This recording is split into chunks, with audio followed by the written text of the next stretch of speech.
Assalomu alaykum obunachilarim. Bugun sizlarga shunaqa mazali sosiska bulochkani pishirishni o'rgataman. Pishirish jarayoni juda ham oson va albatta sizlarga buni tavsiya qilaman. Agar sizlarga videolarim yoqqan bo'lsa, albatta like bosing va obuna bo'ling va meni qo'llab-quvvatlanglar. Pishirib ko'ringlar.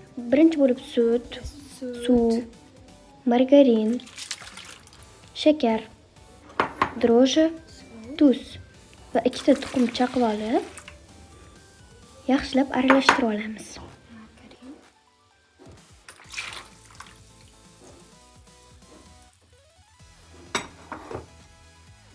Undan keyin unimizni elakdan o'tkazib olamiz. Va xamir qoramiz.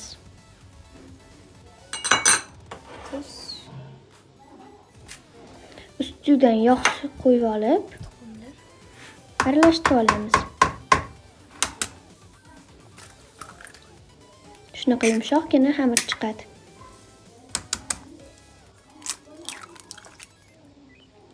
Ustini strech bilan o'rab, ustidan sochiq tashlab qo'yamiz va issiq joyga olib qo'yamiz.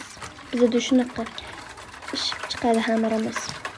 Yaxshilab aralashtirib olamiz va tayyorlashni boshlaymiz. Xamirimizni sosiska qilib olamiz va sosiskaga o'rab chiqamiz.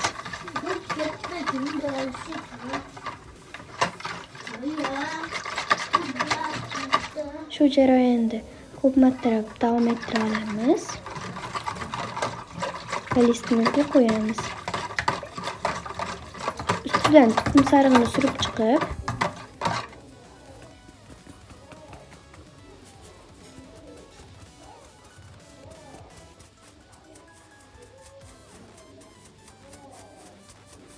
duxovkaga solamiz.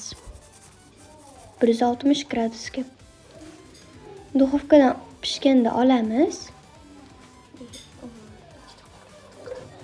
Va bizda shunaqa mazali bulochkalar chiqadi.